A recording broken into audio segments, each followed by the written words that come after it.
Gusto nyo bang maging madali magsaulo ng mga verses sa Bible? So, mayroon po akong i-share na isang pamamaraan kung paano po mariretain sa ating long-term memory yung mga phrases or even sentences or paragraphs na i-memorize natin. So, this time po, gamitan po natin ng kukuha po ako ng talata sa Book of Psalms. Sa Book of Psalms, chapter 23, verse 3. Yung mga nauna ko pong video, na-share ko po doon yung Psalms, chapter 23, verse 1 and 2. So, this time po ay Psalms chapter 23, verse 3 naman po. So, ginamit ko po doon yung alphabetical order A, B, C, D hanggang Z na mga letra na pwede po natin gamitin. Depende po sa dami ng mga talata or depende sa dami ng phrase na gagamitin po natin. So, this time po, sa Psalm chapter 23 verse 3. Since pangatlo po siya, yung verse 1 ay kinunik ko po sa letter A. Yung verse 2, kinunik ko po sa letter B. At since verse 3 na po tayo ngayon, ikukunik ko po siya sa letter C, sa alphabetical order. So, kukuha po ako ng mga words, starts with the letter C, na ikukunik ko po sa bawat phrase ng mga talata. So, for example, sa verse 3, ang sinasabi po ng Bible doon, He restored my soul. He leadeth me in the paths of righteousness for His name sake. Yun po yung Psalm 23 verse 3. Ano po yung may dalawa po kasi siyang phrase. Ito po, tingnan niyo po yung unang phrase. He restored my soul. Magkaiba po yung kulay ng guhit niya. Then yung pong isa, yung pangalawang phrase, He leadeth me in the paths of righteousness for His name's sake. So doon muna po tayo sa first phrase. Sabi doon, He restored my soul. Sino po ba yung He or yung personal pronoun na tinutukoy doon? Ang Diyos po.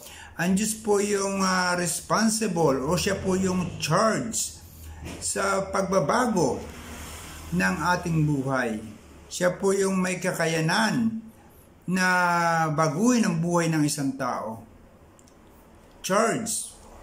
Yung pong letter C, ginamitan ko po ng word na charge. Letter C. So, sa first phrase po yon. He restored my soul means charge. So, kapag nakita ko po yung letter C, kapag naalala ko po yung letter C, isipin ko agad yung word na charge. So, at kapag naisip ko po yung word na charge, papasok na ngayon sa aking isipan yung word na restore or restored. So, since binasa ko po siya ng 3 beses yung talata or more than 3 times na binasa yung talata, so mariretain na po siya sa aking isipan na yung word na letters na charge is may kinalaman doon sa restored, doon sa word na restored. He restored my soul. Then yung pangalawang phrase is He leadeth me in the paths of righteousness for His name's sake. So, He, again, God, He leadeth me. Yes, siya yung gumagabay sa atin doon sa pamumuhay na matuwid. He restored my soul. He leadeth me in the paths of righteousness for His name's sake. Ginagabay tayo ng Diyos doon sa pamumuhay ng matuwid para din luwalhatiin ang kanyang banal na pangalan, para maitaas ang kanyang banal na pangalan, para makita ng tao, ng Diyos, or ng ibang tao sa buhay mo at sa buhay ko, ay hindi tayo kundi yung Diyos na nagbago ng ating buhay. At ang ididikit ko po na letter C doon sa pangalawang phrases ay yung words na care. Yes, God lead us because He care for us. Inililid at ginagabayan tayo ng Diyos kasi may pakialam siya sa atin. Iniisip tayo ng Diyos, mahal tayo ng Diyos, He care for us. So kapag doon sa ganun pong pamamaraan, kapag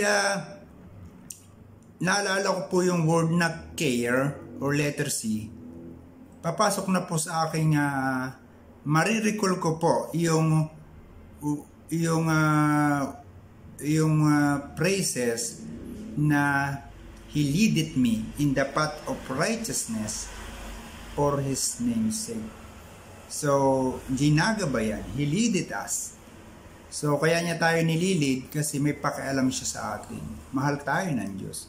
Ayaw tayo ng Diyos na mapahamak. Gusto tayo ng Diyos maging kawangis niya upang